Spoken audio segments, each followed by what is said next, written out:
ہم وہی کہیں گے جو ہمارا دین ہم کو بتاتا ہے، عمل کرو تو تمہارا بھلا ہے۔ الحمدللہ رب العالمین، والصلاة والسلام على من كان نبيا وآدم بين الماء والطين، وعلى آله وأصحابه وأزواجه وأهل بيته أجمعين، أما بعد، أعوذ بالله من الشيطان الرجيم، بسم الله الرحمن الرحيم، ومن يرتد منكم عن دينه فيمت وهو كافر فأولئك حبطت أعمالهم في الدنيا والآخرة، صدق الله مولانا العظيم وصدق رسوله النبي الأمين المتين الكريم، ونحن على ذلك لمن الشاهدين والشاكرين والحمد لله رب العالمين۔ حصول برکت کے لیے ہمارے اور ساری کائنات کے آقا و مولا حضور اکرم سید عالم نور مجسم ارواحنا فدا محمد الرسول اللہ صلی اللہ تعالی علیہ وسلم کی پر نور بارگاہ میں درود و سلام کا ہدیہ پیش کر لیجیے۔ اللہم صلی علی سیدنا و شفیعنا و حبیبنا و مولانا محمد و بارک وسلم صلاۃ و سلام علیک یا رسول اللہ صلی اللہ تعالی علیہ وسلم۔ آج خاک ہند میں بلکہ پورے ورلڈ کے اندر مسلمانوں کے ساتھ جو مسائل ہیں وہ مسائل دنیاوی اعتبار سے بھی ہیں اور دینی اعتبار سے بھی ہیں۔ آج پوری دنیا کا مسلمان بہت سارے مسائل سے جھوج رہا ہے۔ مسجدوں کو بلڈوز کرنا، مدارس پہ لوک لگا دینا، موب لنچنگ اور اسلامی قوانین کے خلاف قوانین پاس کرنا، مسلمانوں کو اقتصادی معاشی اعتبار سے ایک کنارے پہ لگا دینا، یہ بہت سارے مسائل کی ایک فہرست ہے جو ہندوستان بلکہ پوری دنیا کے اندر مسلمانوں کے ساتھ میں یہ مسائل درپیش ہیں۔ لیکن یہ جتنے بھی مسائل ہیں، مسائل تو ہیں، لیکن ان تمام مسائل میں جو سب سے بڑا مسئلہ آج ہمارے لیے درپیش ہے وہ الگ ہے، جس کی طرف لوگوں کی توجہ جا نہیں رہی ہے۔ حالانکہ جو دنیاوی اعتبار سے ہمارے مسائل ہیں وہ بھی بڑے مسائل ہیں، اور پھر جو دینی اعتبار سے ہمارے ساتھ میں جو کچھ ہو رہا ہے، شریعت مطہرہ کے قوانین کے خلاف قوانین لایا جانا، ان قوانین کو جو ہے وہ کنڈم کرنا، یا اس طرح کے جو دینی مسائل ہیں وہ ہمارے لیے بہت زیادہ تکلیف دہ ہیں۔ لیکن جتنے بھی یہ مسائل ہیں، ان تمام مسائل کی بھیڑ کے اندر جو سب سے بڑا ہمارے لیے مسئلہ آج کے اس دور کے اندر ہندوستان اور ہندوستان کے باہر کے مسلمانوں کے لیے سر اٹھائے ہوئے ہے، وہ ہے کفر و ارتداد کا مسئلہ۔ کہتے ہیں نا کہ کسی علاقے کے اندر اگر کبھی کبھی زلزلہ آتا ہے تو علاقے والے کانپ جاتے ہیں، ان کے دلوں کی دھڑکنیں تیز ہو جاتی ہیں۔ لیکن جس علاقے کے اندر آئے دن زلزلے آتے رہتے ہیں، ہر چند مہینے میں، ہر چند ہفتوں میں زلزلہ آتا ہے، ان علاقوں میں زلزلہ آنے پر لوگوں کے دلوں کی دھڑکن تیز نہیں ہوتی ہے، کیونکہ بار بار زلزلہ دیکھ کر اور سن کر کے وہ اس چیز کے عادی ہو جاتے ہیں۔ تو اسی طرح آج ہم دیکھ رہے ہیں کہ کفر و ارتداد کا جو زلزلہ اور جو طوفان ہے وہ ہے تو بڑا سنگین، لیکن اس کے واقعات اتنی تیزی کے ساتھ بڑھ رہے ہیں کہ لگتا ہے ہماری قوم بار بار ان واقعات کو دیکھ کر سن کر کے اب ان کی عادی ہو گئی ہے، اور اب اس طرح کے مسائل جب اخبارات کی زینت بنتے ہیں، میڈیا کی زینت بنتے ہیں، تو مسلمانوں کے کانوں پر جوں بھی نہیں رینگتی ہے، کیونکہ انہوں نے ایسا لگتا ہے کہ اس مسئلے کو ایک عام مسئلہ بنا لیا، وہ اس کے عادی ہو چکے ہیں۔ حالانکہ یہ اتنا بڑا زلزلہ اور اتنا بڑا طوفان ہے کہ اگر بندہ اس پر غور کرے نا تو یہی ہماری کل کائنات ہے۔ حضرت عمر رضی اللہ تعالیٰ عنہ نے ایک بندے کو سنا تھا کہ وہ اللہ کی بارگاہ میں دعا کر رہا تھا کہ اے پروردگار عالم، مجھے تو فتنوں سے بچا، حضرت عمر رضی اللہ تعالیٰ عنہ نے اسے یہی تو کہا تھا کہ اگر تو فتنوں سے بچنے کی دعا کر رہا ہے تو اللہ تبارک و تعالیٰ کی بارگاہ میں ان فتنوں سے بچنے کی دعا کر جو تیرے ایمان کے اوپر اٹیک کرتے ہیں۔ کیوں؟ اس لیے کہ سارے فتنوں میں بڑا فتنہ وہ ہے جو ایمان اور عقیدے پر اٹیک کرتا ہے، اور کفر و ارتداد کا جو فتنہ ہے یہ ڈائریکٹ ہمارے ایمان اور عقیدے کے اوپر اٹیک کرتا ہے۔ باقی سارے فتنے اپنی جگہ، لیکن کفر و ارتداد سے بڑا کوئی فتنہ نہیں ہے۔ اور ایسا بھی نہیں ہے کہ یہ فتنہ کوئی نیا فتنہ ہے، یہ بہت پرانا ہے ارتداد اور کفر کا فتنہ۔ جب سے انسان بنا ہے اس دن سے اس کی تاریخ اور ہسٹری شروع ہو جاتی ہے۔ حضرت آدم علیہ السلام پیدا ہوئے، ادھر ابلیس نے کفر اختیار کیا۔ حضرت نوح علیہ السلام کی بیوی وائلہ وہ کافرہ ہو گئی۔ اسی طرح ایک کے بعد ایک اب دیکھیں ہر دور کے اندر یہ ارتداد کا فتنہ بڑھتا چلا گیا، یہاں تک کہ میرے آقا صلی اللہ تعالی علیہ وسلم کا جب وصال ہوا تو علامہ ابن حجر رضی اللہ تعالیٰ عنہ فرماتے ہیں کونین کے دولہ صلی اللہ علیہ وسلم کے وصال کے بعد میں ارتداد کی وبا عام ہو گئی تھی۔ کوئی زکوٰۃ کا انکار کر رہا ہے، کوئی جھوٹے نبیوں کو اپنا جو ہے وہ خدا کا نبی مان رہا ہے اور مدعیان نبوت کی دعوت پر لبیک کہہ رہا ہے، کوئی جو ہے وہ دین ہی سے پھر کر کے ارتداد اختیار کر رہا ہے۔ وہ وبا اس وقت عام ہو گئی تھی۔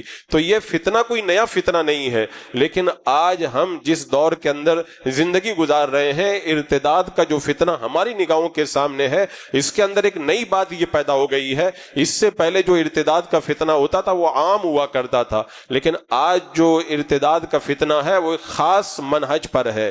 اگرچہ بچوں کو بھی مرتد بنایا جا رہا ہے، جوانوں کو بھی مرتد بنایا جا رہا ہے، بوڑھوں اور مردوں کو بھی مرتد بنایا جا رہا ہے، لیکن جو خاص طور سے ٹارگیٹ کر کے جو کام کیا جا رہا ہے مسلم اور وہ بھی نوجوان لڑکیوں کو مرتد بنانا، اور انہیں جو ہے وہ گھر سے بھگا کر کے کفر و شرک کے دلدل میں پھنسا کر انہیں ہمیشہ کے لیے ایمان سے دور کر دینا، یہ لڑکیوں کو ٹارگیٹ کرنے والا جو کفر و ارتداد کا فتنہ، یہ بہت بڑا فتنہ، اور یہ اس دور کی پیداوار ہے۔ اس سے پہلے پری پلاننگ اور خاص طور سے لڑکیوں کو ٹارگیٹ کر کے ارتداد کا فتنہ ماضی کے اندر ہمیں کہیں نظر نہیں آتا۔ یہ فتنہ اتنی تیزی کے ساتھ بڑھتا چلا جا رہا ہے، اور میرے آقا صلی اللہ تعالی علیہ وسلم نے اس کی طرف پہلے بھی اشارہ فرما دیا تھا۔ کونین کے دولہ صلی اللہ علیہ وسلم نے فرمایا تھا کہ فتنے بارش کے قطروں کی طرح اتریں گے، بارش کے قطروں کی طرح، اور اللہ کے رسول علیہ السلام نے فرمایا تھا بندہ صبح کو مومن ہوگا تو شام میں کافر ہو جائے گا، شام میں مومن ہوگا تو صبح میں کافر ہو جائے گا۔ یہ فتنے بڑی تیزی کے ساتھ میں ہمارے معاشرے میں پیدا ہوتے چلے جا رہے ہیں، اور اللہ کے رسول علیہ السلام نے جب مکہ کو فتح کیا تو لوگ اسلام کے اندر فوج در فوج آ رہے تھے۔ اذا جاء نصر اللہ والفتح ورأیت الناس يدخلون فی دین اللہ افواجا، فوج کی فوج آ رہی تھی، اسلام کے اندر داخل ہو رہی تھی، لوگ ذوق دکزور آ، لیکن میرے آقا صلی اللہ تعالی علیہ وسلم نے اس موقع پہ فرمایا تھا لوگ جیسے فوج در فوج اسلام میں داخل ہو رہے ہیں ایسے ہی فوج در فوج اسلام سے نکلیں گے بھی، اسلام سے نکلیں گے وہ۔ اور میرے آقا علیہ السلام نے ایک موقع پہ فرمایا تھا کہ قیامت قائم نہیں ہوگی اس وقت تک جب تک کہ بہت سارے مسلمانوں کے خاندان مشرکین سے نہ مل جائیں، اور فرمایا کہ قیامت قائم نہیں ہوگی جب تک کہ بہت سارے لوگ بتوں کی پوجا نہ کرنے لگ جائیں۔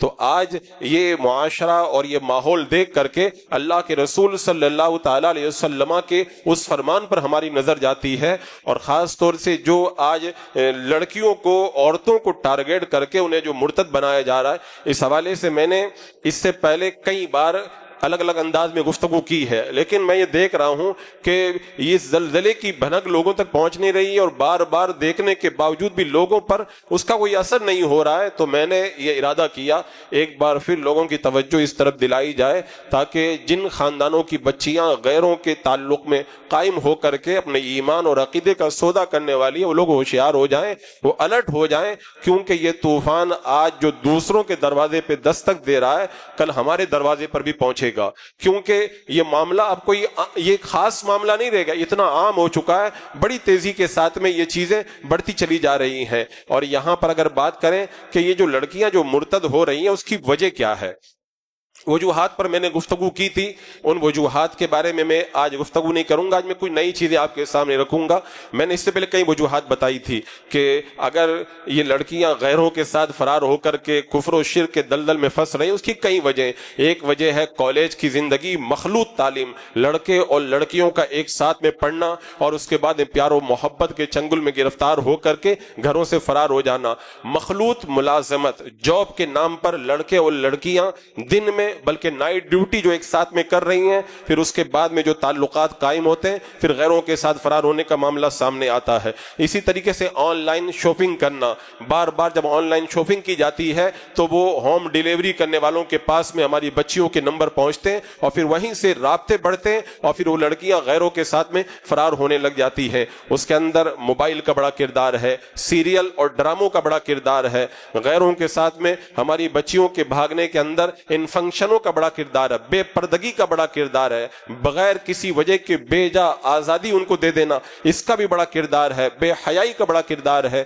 آپ دیکھیں گے کئی چیزیں آپ کے سامنے آئیں گی اور یہ ساری کی ساری چیزیں اس چیز کے اندر اپنا رول ادا کر رہی ہیں، لیکن اگر خاص طور سے اگر توجہ دی جائے تو ان تمام وجوہات کے پیچھے جو بڑی وجہ ہے وہ بڑی وجہ ہے خواہشات نفسانیہ۔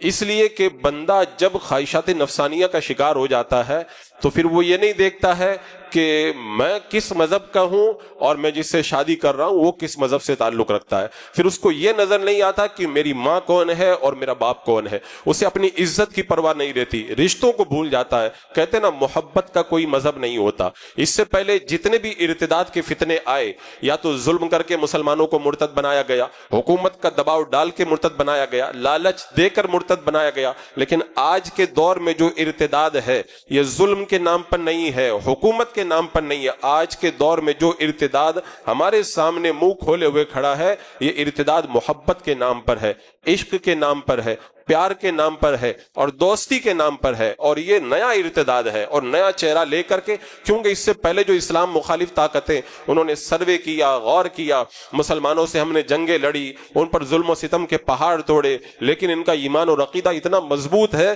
انہیں ایمان سے ہٹانا بہت مشکل کام ہے۔ اب انہوں نے پیترا بدلا، اب انہوں نے جو ہے وہ اپنی تجویزوں کو بدلا اور نئے لبادے کے اندر، نئے لباس کے اندر نئے طور پر وہ سامنے آ رہے ہیں، پیار کے نام پر، محبت کے نام پر، عشق کے نام پر اور اسی طرح دوستی کے نام پر وہ آج ہمیں مرتد بنا رہے ہیں۔ اس سے پہلے آپ دیکھیں کئی اس طرح کے واقعات ہیں، کلچر کا نام لے کر مرتد بنایا گیا، تہذیب کا نام لے کے مرتد بنایا گیا، تہوار اور فنکشن کے نام پہ مرتد بنایا گیا، تعلیم کے نام پہ مرتد بنایا گیا، علاج کے نام پہ مرتد بنایا گیا، این جی او کے ذریعے مدد کرنے کے نام پر، ڈونیشن کے نام پہ مرتد بنایا گیا۔ یہ سارے نئے حربے ہیں، ان میں سے سب سے بڑا جو آج کا مرتد بنانے کا حربہ ہے وہ ہے محبت، پیار اور عشق کے نام پر لڑکیوں کو مرتد بنا کر کے انہیں گھروں سے فرار کرنا، اور اس کے پیچھے سب سے بڑی وجہ خواہشات نفسانیہ۔ یہ بات میں اس لیے کہہ رہا ہوں، ویسے اگر وجوہات پہ آپ غور کریں گے تو بڑی وجہ تو خواہشات نفسانیہ ہے، لیکن اس کے ساتھ میں دو چیزیں اور ہیں جو خواہشات نفسانیہ کا شکار ہو کر کے بچیاں اپنے گھروں سے فرار ہو رہی ہیں۔ ایک انہیں ایمان کی قدر معلوم نہیں، دوسرا ارتداد کا جو وبال اور انجام ہے وہ ان کو پتہ نہیں۔ تو خواہشات نفسانیہ، ایمان کی قدر معلوم نہ ہونا، ارتداد کا وبال اور انجام یہ نہ جاننا، اس سے غافل ہونا، ان وجوہات کی بنیاد پر یہ لڑکیوں کا ارتداد بڑی تیزی کے ساتھ میں بڑھتا چلا جا رہا ہے۔ اور آپ کو پتہ ہی ہے بندہ جب کسی کے عشق میں گرفتار ہو جائے، جب خواہشات نفسانیہ میں گرفتار ہو جائے تو اس کے بعد میں وہ یہ نہیں دیکھتا ہے کہ میں مسلم ہوں کہ غیر ہوں۔ آپ تاریخ پڑھ کر کے دیکھیں، تاریخ کے اندر اس طرح کے بہت سارے واقعات ملیں گے۔ علامہ محمد ابن سیری رحمۃ اللہ تعالی علیہ فرماتے ہیں جو بندہ خواہش کا شکار ہو جاتا ہے جلدی اس کے قدم ارتداد کی طرف بڑھ جاتے ہیں، یعنی وہ ایمان سے ہاتھ دھو بیٹھتا ہے۔ دیکھیں مصر کی سرزمین پر مسجد کے اندر اذان دینے والا مؤذن بڑا نیک بندہ جس کا نام تھا صالح، 40 سال تک اس نے اذان دی۔ ایک دن مسجد کے مینارے پہ چڑھ کر کے جب اذان دینے کے لیے اوپر گیا تو پاس میں جو بغل میں عیسائی کا گھر تھا اس پہ اس کی نظر پڑ گئی، ایک لڑکی مکان کے اندر موجود تھی۔ مؤذن نے جب اس لڑکی کو دیکھا تو پھر اس کی نیت کے اندر فطور پیدا ہوا اور عشق میں مبتلا ہو گیا۔ جب فارغ ہو کر کے گیا اس کے گھر کے دروازے پہ دستک دی، لڑکی نے پوچھا کون؟ کہا مسجد کا مؤذن ہوں۔ کہا کیسے آنا ہوا؟ اس نے کہا کہ مجھے تم سے محبت ہو گئی ہے اور میں تم سے شادی کرنا چاہتا ہوں۔ لڑکی نے کہا میں عیسائی ہوں اور تم مسلمان ہو، دو الگ الگ مذہب آپس کے اندر کیسے جڑ سکتے ہیں؟ اگر تم مجھ سے شادی کی اگر توقع رکھتے ہو تو تمہیں اسلام کو چھوڑ کر کے عیسائیت کو قبول کرنا پڑے گا۔ یہ دیکھیں، بندہ جب عشق اور خواہشات نفسانیہ میں گرفتار ہوتا ہے تو پھر اس کو مذہب نظر نہیں آتا۔ معاذ اللہ، اس نے کہا میں اللہ اس کے رسول سے برات کا اظہار کرتا ہوں، اور معاذ اللہ اس نے اسلام کو چھوڑ کر کے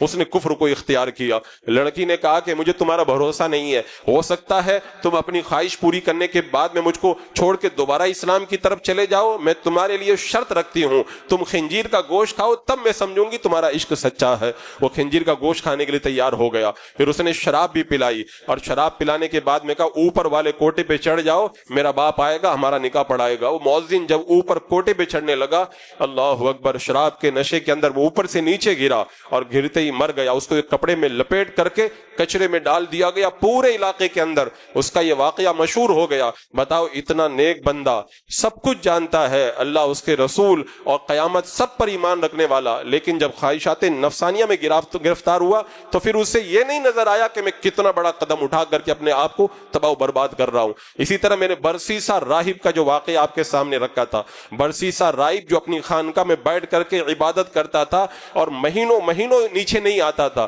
اور جب نیچے آتا تھا لوگ اس سے برکت حاصل کرتے تھے۔ شیطان نے جب اس کو بہکانا چاہا، کس انداز کے اندر بہکایا؟ جب تین بھائی اپنے سفر پہ جانے لگے، برسیسا راہب سے کہنے لگے کہ ہماری بہن اکیلی ہے، تم سے بڑا نیک اس علاقے میں کوئی نہیں ہے، ہم اپنی بہن کو تمہارے حوالے کر کے جا رہے ہیں، ہماری بہن کا خیال رکھنا۔ اس نے کہا یہ کام میں نہیں کرتا۔ اس پر بہت دباؤ ڈالا، وہ تیار ہو گیا، کہ سامنے والے مکان کے اندر تم اپنی بہن کو رکھ دو، میں اس کا خیال رکھوں گا۔ اب راہب، یہ برسیسا راہب اپنے گھر کے اندر، اپنی کٹیا کے اندر عبادت کرتا، کھانے کا وقت ہوتا جا کر کے اس کے جو ہے وہ گوفا کے باہر جا کر کے کھانا رکھ کر کے چلا آتا۔ اب شیطان نے اس کے دل میں وسوسہ پیدا کیا، تم کھانا باہر رکھتے ہو، پتہ نہیں وہ اندر کس حال میں ہے، اندر کھانا رکھ کے آیا کرو۔ پھر وہ کھانا اندر رکھنے کے لیے جانے لگا۔ پھر شیطان نے وسوسہ پیدا کیا، تم کیسے مسلمان ہو، ایک عورت اکیلی رہتی ہے، کبھی حال چال بھی نہیں پوچھتے۔ وہ حال چال پوچھنا شروع کیا۔ پھر شیطان نے وسوسہ پیدا کیا کہ تم اتنے دنوں سے اس لڑکی کی خیر خواہی کے اندر اس کا خیال رکھ رہے ہو،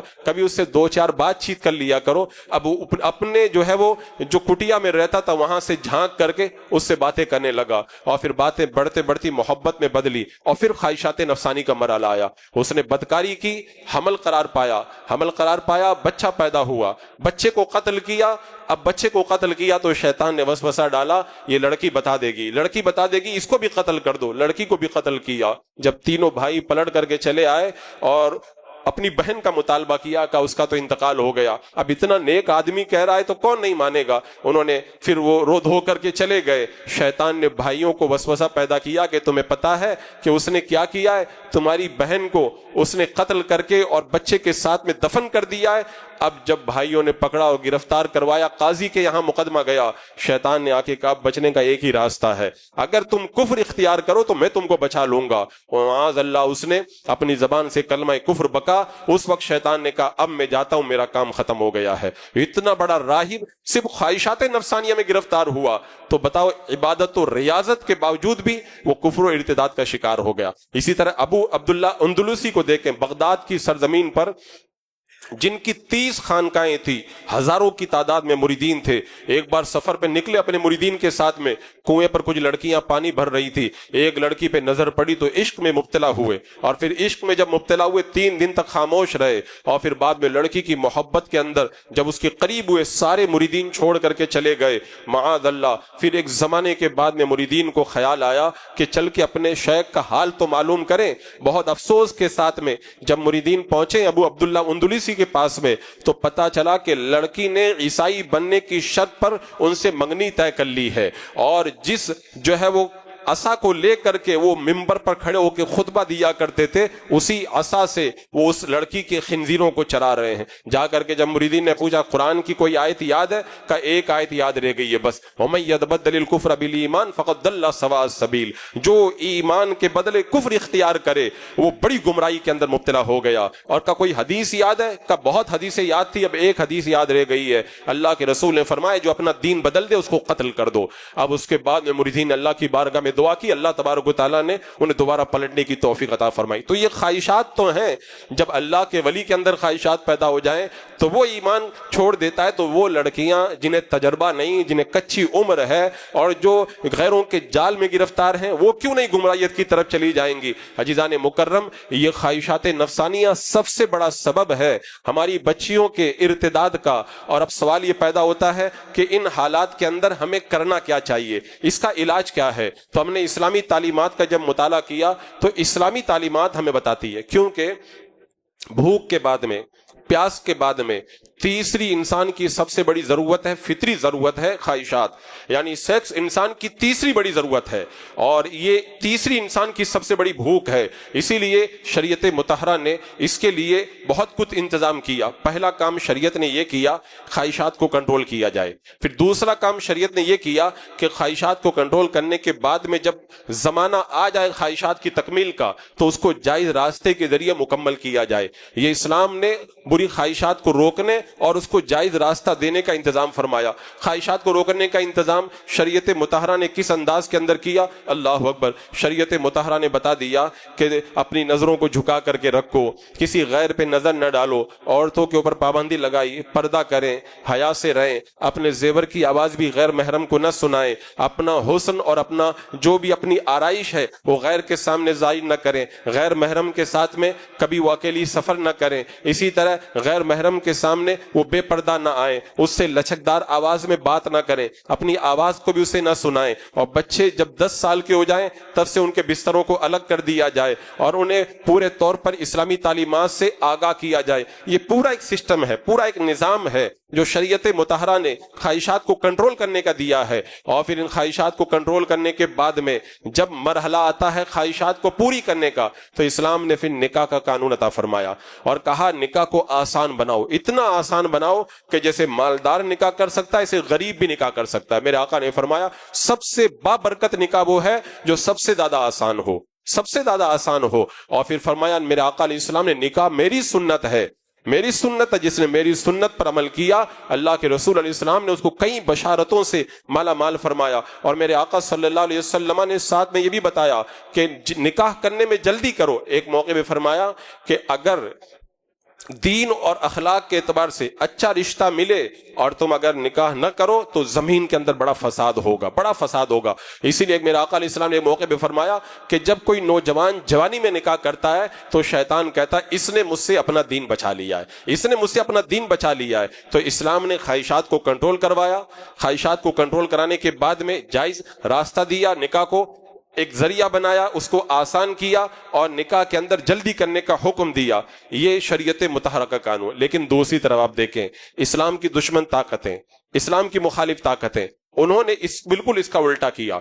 خواہشات کو ابارنے والے کام کیے, خواہشات کو ابارنے والے سامان مہیا کیے اور پھر اس کے بعد میں نکاح کو مشکل سے مشکل بنا دیا ہے. آپ نظریں اٹھا کر کے دیکھ لیں, انہوں نے مرتد بنانے کے لیے پہلے خواہشات کو ابارا, اب خواہشات کو ابارنے کے لیے کتنا سامان ہے آپ دیکھ سکتے ہیں. ایسی فلمیں بنائی کہ جوانی کے عالم میں بندہ دیکھے تو اپنی خواہشات پہ کنٹرول نہ کر سکے. موبائل کے اندر ایسی گندگی کو اپلوڈ کیا کہ نوجوان اگر دیکھے تو اپنی خواہشات پہ قابو نہ رکھ سکے. ایسے ڈرامے بنائے, ایسے سیریل بنائے اور اس طرح کے پردے پر جو ہے وہ اس طرح کی چیزیں دکھائی کہ وہ چیزیں جو بندہ بند کمرے کے اندر ہوتی ہیں جس کو ظاہر کرنا گوارا نہیں کرتا اس کو عام طور پر بچوں کے سامنے بھی اوپن کیا گیا. مقصد وہی تھا, خواہشات کو ابارا جائے, پھر خواہشات کو پورا کرنے کے لیے ناجائز راستہ بتایا جائے اور اس راستے سے لے جا کر کے ان کو مرتد بنا دیا جائے. یہ باضابطہ پوری پلاننگ تھی. ایسے ہی مخلوط نظام تعلیم, کالج کی زندگی, یہ کیا ہے؟ وہی ایک حصہ ہے کہ ان لوگوں کو آزادی دی جائے,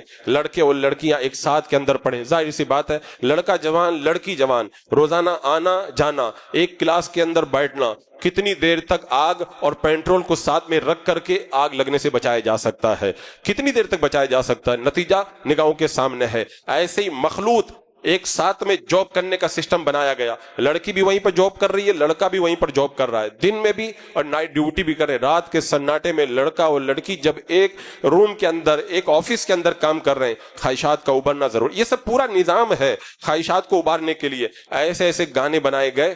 میں نے بتایا تھا نا کہ 2 سال پہلے کے اخبار میں یہودی پروفیسر نے انگلینڈ کی یونیورسٹی میں کہا تھا کہ ہم نے پورن انڈسٹری یعنی گندگی کو ہم نے اسی لیے لانچ کیا ہے تاکہ نوجوانوں کی جوانی کو تباہ و برباد کیا جا سکے, یعنی انہیں خواہشات کے چنگل کے اندر گرفتار کیا جا سکے. ایسے بے پردگی کا ماحول بنایا کہ تم آزاد رہو, تمہیں پردہ کرنے کی کیا ضرورت ہے, تاکہ غیروں کے ساتھ تعلقات بڑھیں. بے حیائی کا درس دیا گیا کہ میرا جسم میری مرضی. جب ہم اپنی مرضی سے پیدا نہیں ہوئے, اپنی مرضی سے مرنا نہیں ہے, تو پھر ہم اپنی خواہشات کو پوری کرنے کے لیے اپنی مرضی کیوں چلاتے ہیں؟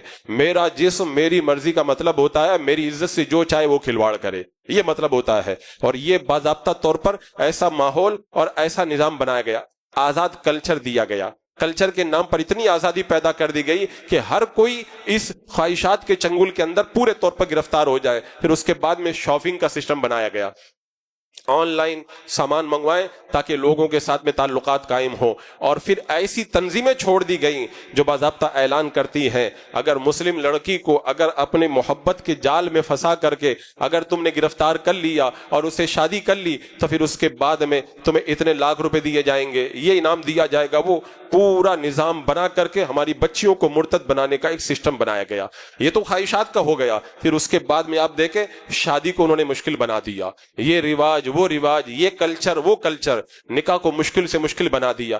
بچی ابھی پڑھ رہی ہے, ابھی نکاح نہیں ہوگا. ابھی بڑی والی باقی ہے, ابھی اس کا نکاح نہیں ہوگا. ابھی جو ہے وہ جاب تلاش کر رہی ہے, ابھی اس کا نکاح نہیں ہوگا. اور پھر ایک لمبا زمانہ اس کی خواہشات اور اس کے درمیان اس طرح چھوڑ دیا جاتا ہے کہ وہ کوئی ناجائز راستہ اختیار کر سکے. اور پھر جہیز کی لعنت کو ایسے مسلط کر دیا گیا کہ غریبوں کی بچیاں تو شادی کے نام سے ہی کانپنے لگ جائیں. اور ظاہر سی بات ہے جب معاشرے میں ایسی بچیاں رہیں گی تو پھر وہ ارتداد کی طرف ان کے قدم بڑھتے بن.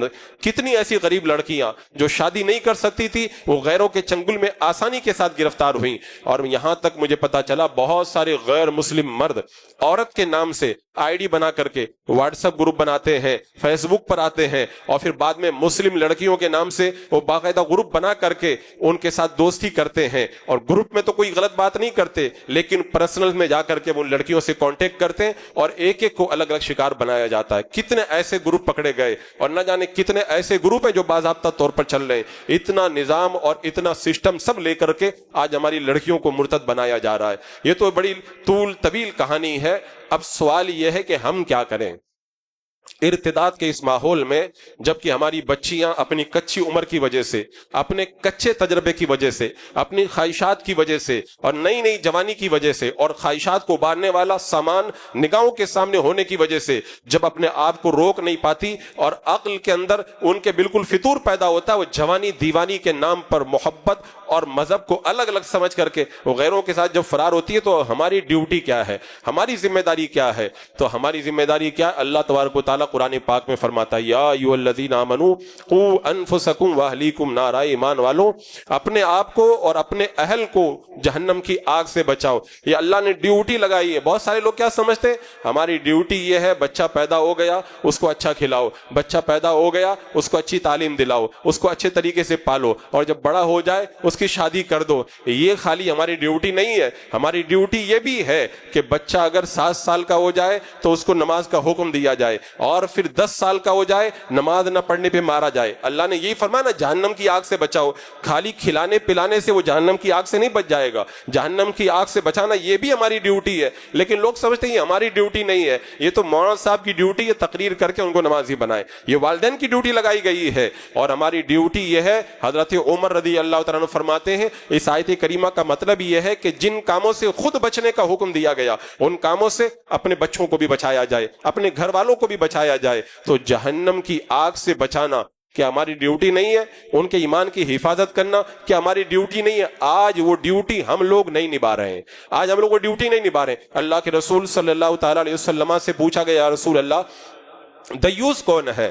میرے آقا علیہ السلام نے فرمایا دیوس وہ ہے کہ جس کو اس بات کی پرواہ نہ ہو کہ اس کے گھر کی عورتوں کے پاس کون آتا ہے, وہ دیوس ہے۔ آج کتنے ایسے لوگ ہیں جو دیوسی کر رہے ہیں، غیروں کے ساتھ ان کی بچیاں مل رہی ہیں، گھروں میں غیر آ رہے ہیں، کوئی مستری بن کر آ رہا ہے اور بچیوں سے گھر پہ بات کر رہا ہے، کوئی مزدوری کرنے کے لیے گھر پہ کام کرنے آ رہا ہے، وہ بچیوں سے بات کر رہا ہے، لڑکی باہر جا رہی ہے دکاندار سے کئی منٹ تک کھڑے ہو کر کے بات کر رہی ہے، لڑکی بازار میں سامان خریدنے جا رہی ہے اور دکاندار سے برابر باتیں کر رہی ہے، لڑکی آن لائن سامان منگوا رہی ہے، ہوم ڈیلیوری کرنے والے لڑکے کے ساتھ بات چیت کر رہی ہے، وہ خود گاڑیاں بک کر رہی ہے، اکیلی گاڑی کے اندر سفر کر رہی ہے گاڑی بک کر کر کے، اور پھر اس ڈرائیور سے بات چیت کر رہی ہے۔ میرے آقا نے فرمایا دیوس وہ ہے جسے اس بات کی پرواہ نہ ہو کہ اس کے گھر کی عورتوں کے پاس کون آتا ہے، اور پھر دیوس کی سزا کتنی سخت ہے، اللہ تعالیٰ اس کو جہنم کی آگ کے اندر کس طرح جلائے گا، احادیث کے اندر اس کی نشاندہی فرمائی گئی ہے۔ اور میرے آقا صلی اللہ تعالیٰ علیہ وسلم نے خود فرما دیا کہ جس گھر کے مردوں میں غیرت ہوتی ہے اس گھر کی عورتوں کی عزت پہ حرف نہیں آتا ہے۔ آج ہماری غیرت جب ختم ہو گئی تب ہماری بچیاں غیروں کے ساتھ فرار ہو رہی ہیں۔ اب سوال یہ کہ ہم کو کرنا کیا ہے؟ پہلی بات تو یہ ہے ہم کو ذمہ داری نبھانا ہے، ہم کو اپنی ڈیوٹی نبھانا ہے۔ اگر بچہ چھوٹا بچہ اگر کھانا نہیں کھاتا ہے نا، میاں بیوی میں جھگڑا ہوتا ہے کہ کھاتا نہیں، اچھے ڈاکٹر کو دکھاؤ، کتنے کیسز آتے ہیں۔ اگر بچہ کھائے پیے نہیں، اگر دبلا ہوتا چلا جائے تو گھر کے اندر جھگڑے ہوتے ہیں، اس کو کھانے پینے کی بھوک کھلنے کی دوا دلا دی پھر بھی نہیں کھا رہا، یعنی چاہتے ٹھوس ٹھوس کے کھلا دیا جائے، یہ ہماری ڈیوٹی ہے۔ میں کہتا ہوں یہ ڈیوٹی ہے نا تو وہ بھی ڈیوٹی ہے جہنم کی آگ سے بچایا جائے، لیکن وہ ڈیوٹی کوئی نہیں نبھاتا۔ کیا گھر میں کبھی جھگڑا ہوتا ہے یہ بچہ نماز نہیں پڑھ رہا ہے، کبھی میاں بیوی اس پہ جھگڑا کرتے؟ اس پہ کوئی جھگڑا نہیں کرتا، کیونکہ اس کو ڈیوٹی سمجھا ہی نہیں جاتا ہے۔ ڈیوٹی خالی یہ ہے کہ کتنا ہم کھلا سکتے وہ کھلا دیں، یہ ڈیوٹی سمجھا جاتا ہے۔ تو آج ہمیں اگر ذمہ داری کی بات کریں تو ذمہ داری کے اندر سب سے پہلا کام یہ کرنا، شریعت مطہرہ نے جس ڈھنگ اور جس رنگ جس انداز کے اندر جس طرز پر جس طریقے سے ہماری بچیوں کو پالنے کا حکم دیا ان طریقوں سے بچوں کو پالیں، اس طریقے سے بچوں کو پالیں۔ یعنی جب 7 سال کے ہو جائیں نماز کا حکم دیں، 10 سال کے ہو جائیں تو پھر ان کے بستر الگ کر دیں، ان کو حیا کا درس دیں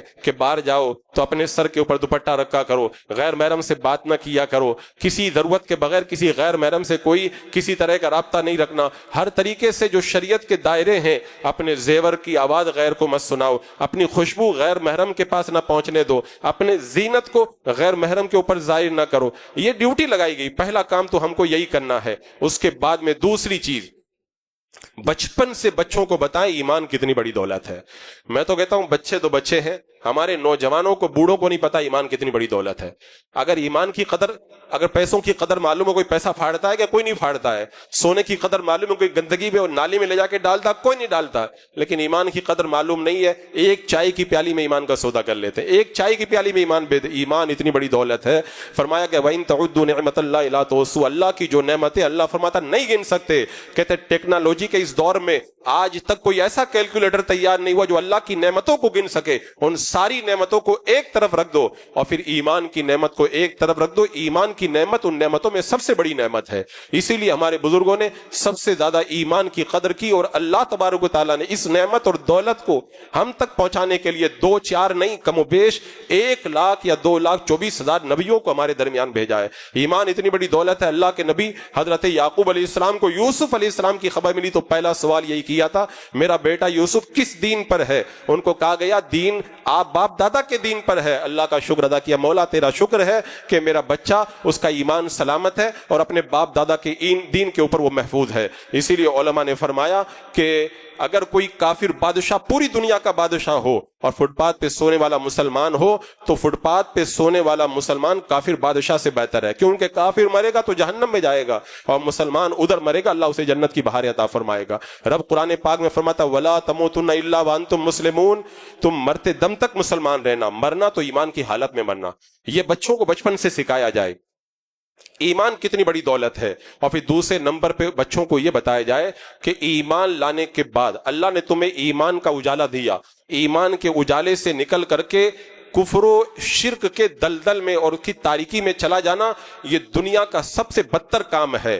ایک کافر اصلی سے بھی زیادہ بدترین انسان وہ ہے جو ایمان کی روشنی چھوڑ کر کفر کے اندھیرے کو اختیار کرے۔ ارتداد اتنا بڑا جرم ہے کہ اگر کوئی ایمان کے بعد مرتد ہو جائے سارے اعمال برباد ہو جاتے ہیں، نمازیں پڑھی برباد، روزے برباد، حج و زکوٰۃ برباد، تلاوتیں برباد، جتنی نیکیاں کی ہیں سب برباد ہو جاتی ہیں اور پھر اس کے احکام الگ ہو جاتے ہیں۔ ایمان کے بعد اگر کوئی مرتد ہو جائے بچوں کو بتائیں کہ پھر اس سے سلام جائز نہیں، اس سے مسافہ جائز نہیں، اس سے بات چیت جائز نہیں، اس سے جو ہے وہ رابطہ رکھنا جائز نہیں، اس سے دوستی جائز نہیں، اس کا جنازہ پڑھنا جائز نہیں، اس کے پیچھے نماز پڑھنا جائز نہیں، اور اس کو اپنا امام بنانا جائز نہیں، اور اس کے ساتھ میں کسی طرح کا معاملہ رکھنا جائز نہیں، اس کو کسی چیز کا صدر بنانا جائز نہیں، اس کو کسی چیز کے اندر سربراہ بنانا جائز نہیں، پورے احکام اس کے بدل جاتے ہیں، اس کو دیکھ کے مسکرانا جائز نہیں۔ اسلام نے اتنے سخت احکام اس کے لیے فرمائے۔ تو ایمان کی قدر بتا کر مرتد ہونے کا وبال ہمارے بچوں کو بتایا جائے۔ حضرت معاذ بن جبل رضی اللہ تعالیٰ عنہ کہتے ہیں اللہ کے رسول علیہ السلام نے مجھے 10 باتوں کی وصیت فرمائی، ان میں سے ایک بات یہ تھی معاذ اگر تمہیں قتل کر دیا جائے، تمہیں زندہ جلا دیا جائے، تب بھی تم کفر کو مت اختیار کرنا۔ اتنا سخت حکم دیا۔ حضرت معاذ نے دیکھا ایک آدمی بندھا ہوا ہے، پوچھا یہ بندھا ہوا کیوں ہے؟ کہا یہ اسلام سے پھر گیا ہے۔ حضرت معاذ گھوڑے پر بیٹھے ہوئے تھے، کہا اس وقت تک میں گھوڑے سے نیچے نہیں اتروں گا جب تک اس کو قتل نہ کر دیا جائے۔ جس زمین پہ مرتد رہتا ہے اس زمین پر اترنا صحابی گوارا نہیں کرتے۔ یہ باتیں ہمیں بچپن سے بچوں کو ہمیں پتہ ہی نہیں ارتداد کتنا بڑا جرم ہے۔ ایمان لانے کے بعد میں ایمان کو ترک کر دینا کتنا بڑا جرم ہے، بچوں کیا جوانوں تک کو پتہ نہیں ہے۔ تو یہ ارتداد کا وبال ان کو بتایا جائے۔ علماء نے کہا ہے نا کہ جب تک بندہ شر سے برائی سے واقف نہیں ہوگا تب تک اس سے بچ بھی نہیں پائے گا۔ اگر بچے کو نہیں پتا ہے کہ یہ انگارہ ہے تو کیسے بچے گا؟ بچے کو نہیں پتا ہے کہ سانپ نقصان پہنچاتا ہے، بچہ کیسے بچے گا؟ تو جو نقصان والی چیزیں ان کو سے بتاؤ گے تب وہ بچیں گے نا۔ تو بچپن سے ہمیں یہ سب بتانے کی ضرورت ہے۔ اب ہم نے یہ کام تو کیا، شریعت کی تعلیم دی، انہیں ایمان کی قدر بتائی اور ارتداد کا وبال ان کے سامنے رکھا۔ اب اس کے بعد میں وہ جو خواہشات کو روکنے والے اور ان کے ایمان کی حفاظت کے سامان وہ کریں، انہیں اگر دینی تعلیم دلائیں، پہلے ان کو دینی تعلیم دلائیں، دنیاوی تعلیم دلائیں، پردے کا اہتمام کریں، جاب وغیرہ پر ہرگز اپنی بچیوں کو نہ بھیجیں، اس لیے کہ وہاں پر ایمان کے لٹیرے ہر وقت منڈلاتے پھرتے ہیں۔ یوں ہی ان کو موبائل اینڈرائڈ فون دے کر کے اس طرح سے آزاد نہ چھوڑ دیا جائے کہ وہ جس سے چاہیں اس سے رابطہ کرتے ہوئے نظر آئیں۔ شاپنگ کے لیے وہ کسی ذمہ دار کے ساتھ میں جائیں، آن لائن شاپنگ کی ان کو اجازت نہ دی جائے تاکہ غیروں سے ان کا رابطہ کسی طریقے سے نہ ہو پائے۔ پردہ کی تعلیم دیں، ان کو حیا کا درس دیں کہ کتنا پردہ کرنا ہے اور کتنی حیا اپنے اندر رکھنی ہے۔ اور خاص طور سے سوشل میڈیا کے جتنے پلیٹ فارم ہیں، جب تک اس کی شادی نہ ہو جائے تب تک ان سے دور ہی رکھا جائے، کیونکہ سوشل میڈیا کے جو پلیٹ فارم ہیں وہ ایسے راستے ہیں جو انہیں عشق محبت کے راستے سے انہیں ارتداد کی طرف لے کر کے جاتے ہیں۔ ان پر سخت کڑی نگرانی رکھی جائے۔ اگر ہماری بچی باہر جا رہی ہے اس کی نگرانی رکھی جائے۔ میں نہیں کہتا ہوں بچی کو بند کر کے قید کر کے رکھا جائے، انہیں محبت دیں، انہیں پیار دیں، انہیں اعتماد دیں، کیونکہ اگر گھر میں بچی کو محبت نہیں ملی، اعتماد اور پیار نہیں ملا تو پھر وہ محرم رشتہ داروں سے پیار نہیں پائے گی تو غیر محرموں کے یہاں اپنے پیار کے راستے تلاش کرے گی۔ تو گھر میں ان کو پیار پورا دیں لیکن ان کی عزت و آبرو کی حفاظت کا بھی پورا سامان رکھیں، ان کے دل میں اللہ کی محبت پیدا کریں، کیوں جب اللہ کی محبت دل میں پیدا ہو جائے گی تو پھر وہ کبھی غیر کی طرف قدم نہیں اٹھائے گی۔ خواہشات جب جوش ماریں گی تو اللہ کی محبت اس کے آڑے آ جائے گی۔ حضور کا پیار سکھائیں اور خاص طور سے اس کو بتائیں کہ تمہارے آئیڈیل کون ہے، ان کو آئیڈیل بتائیں، کیونکہ انسان جو زندگی گزارتا ہے اپنے آئیڈیل کو دیکھ کر زندگی گزارتا۔ آج ہماری بچیوں نے آئیڈیل کس کو بنایا؟ سوشل میڈیا پہ ناچنے والی نچنیوں کو اپنا آئیڈیل بنایا، فلم کے پردے پر ننگگی کا اور جو ہے درندگی کا مظاہرہ کرنے والی عورتوں کو اپنا آئیڈیل بنایا، فلمی ہیروئن کو انہوں نے اپنی زندگی کا رہنما بنا کے رکھا ہے، اور فلموں کے اندر، سیریلوں اور ڈراموں کے اندر ناچنے والے ان گندے لوگوں اور گندی عورتوں کو اپنا آئیڈیل بنایا۔ تو وہ جو کرتے ہیں وہ بھی کرتی ہوئی نظر آتی ہیں، ان کو آئیڈیل بتائیں۔ تمہارا آئیڈیل کون؟ حضرت ام عائشہ صدیقہ رضی اللہ تعالیٰ عنہ، حضرت فاطمہ شہزادی رسول صلی اللہ تعالیٰ علیہ وسلم، حضرت فاطمہ، یہ ہمارے لیے آئیڈیل ہے۔ فرعون کے بیٹی کے بالوں میں کنگھی کرنے والی مشہدہ، یہ آئیڈیل ہے۔ اللہ کے رسول فرماتے ہیں جب میں معراج کی رات معراج پہ گیا ایک خوشبو آئی، میں نے جبریل سے کہا جبریل یہ خوشبو کیسی آ رہی ہے؟ کہا یہ فرعون کی بیٹی کے بالوں میں کنگھی کرنے والی مشہدہ اور اس کے بیٹوں کی خوشبو ہے۔ میرے آقا نے فرمایا کیا بات ہے؟ تو حضرت جبریل نے کہا یا رسول اللہ جب وہ فرعون کی بیٹی کو کنگھی کرتے وقت میں بسم اللہ پڑھ لی تو فرعون کو پتا چل گیا کہ یہ مسلمان ہے، بلا کے کہا تو ایمان کو چھوڑ دے نہیں تو تجھے اور تیرے بچوں کو قتل کر دیا جائے گا۔ کہا سب کچھ گوارا، ایمان کا سودا کرنا گوارا نہیں ہے۔ اس نے پھر ایک تانبے کی گائے بنوائی, اس کے اندر اس کو گرم کروایا, اور پھر گھولتے ہوئے تیل کے اندر جب بچوں کو ڈالنے لگا نا, تو اس مشاطہ کے جسم کے اوپر کچھ حرکت ہوئی تو چھوٹا بچہ گود میں بول اٹھا, ماں ڈرنا مت, یہ تھوڑی دیر کی تکلیف ہے, بعد میں جنت کی بہاریں ہمارا انتظار کر رہی ہیں. تو یہ ماں اور بچے ہیں جنہوں نے ایمان بچانے کے لیے جان دے دی, اللہ نے ان کے لیے یہ جنت کی خوشبوئیں تیار کر کے رکھی. یہ ہمارے لیے آئیڈیل ہے. حضرت ام سلیم جب یہ مدینے میں بیوہ ہوئی تو ابو طلحہ ایمان نہیں لائے تھے, کہا مجھ سے شادی کر لو. کہا تم کافر ہو, میں مسلمان ہوں, ایک مسلمان عورت کافر سے شادی نہیں کر سکتی. وہ ایمان لائے تب جا کر کے شادی کی. حضرت خولا کو پترس جیسے اتنے بڑے شہزادے نے کہا تھا مجھ سے شادی کر لو تمہیں میں دلہن بنا دوں گا.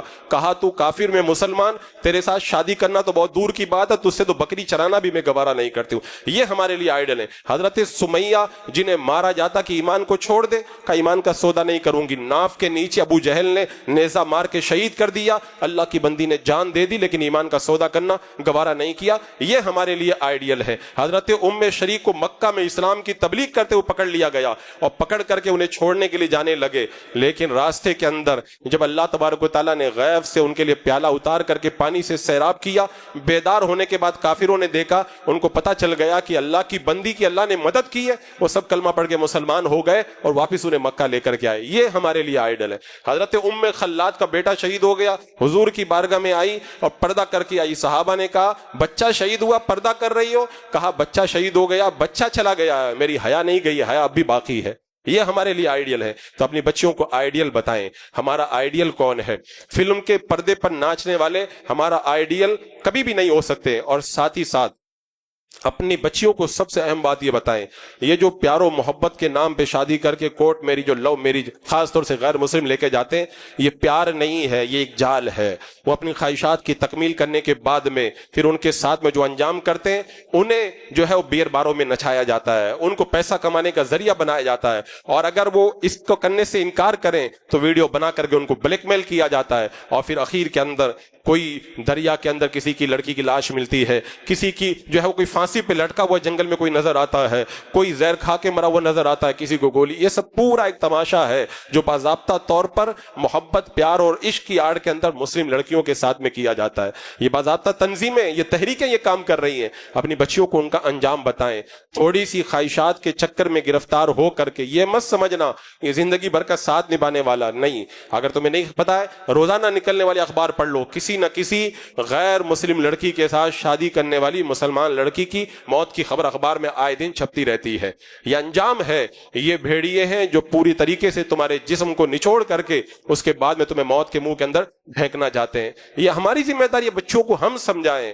وہ کچی عقل ہے, کچا تجربہ ہے, خواہشات کا طوفان ہے, انہیں یہ بات سمجھ میں نہیں آتی, ان کو کنٹرول کرنا یہ ہماری. آج کتنے لوگ کہتے ہیں میرے گھر کی وہ چڑیا جس سے میرے گھر کے آنگن کے اندر رونق تھی وہ اڑ کر کے چلی گئی, کاش میرے گھر کا وہ حسن مجھے کوئی دوبارہ لا کر کے دے دے. اگر پہلے سے سنبھال کے رکھا ہوتا تو تمہاری بچی غیروں کے ساتھ میں نہ گئی ہوتی. آج کتنی مائیں تڑپ رہی ہیں, کتنے باپ تڑپ رہے ہیں جن کی بچیاں ان کو چھوڑ کر کے چلی گئی ہیں ایک خواہش کے ہاتھوں گرفتار ہو کر کے.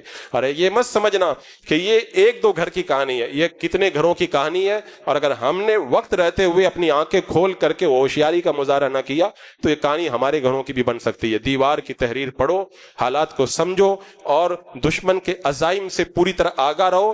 اور اللہ تبارک و تعالیٰ نے تمہیں ایمان محفوظ رکھنے کا حکم دیا, اپنی بچیوں کا بھی ایمان بچاؤ, نہیں تو آخرت کا وال بڑا سخت ہے. قیامت کے دن رب کی بارگاہ میں جواب دینا ہوگا. اللہ رب قدیر ارتداد اور کفر و شرک اور الحاد کے ماحول میں ہمیں اپنا اور پورے گھر بار کا ایمان محفوظ رکھنے کی توفیق عطا فرمائے. استغفر اللہ ربی من کل ذنب.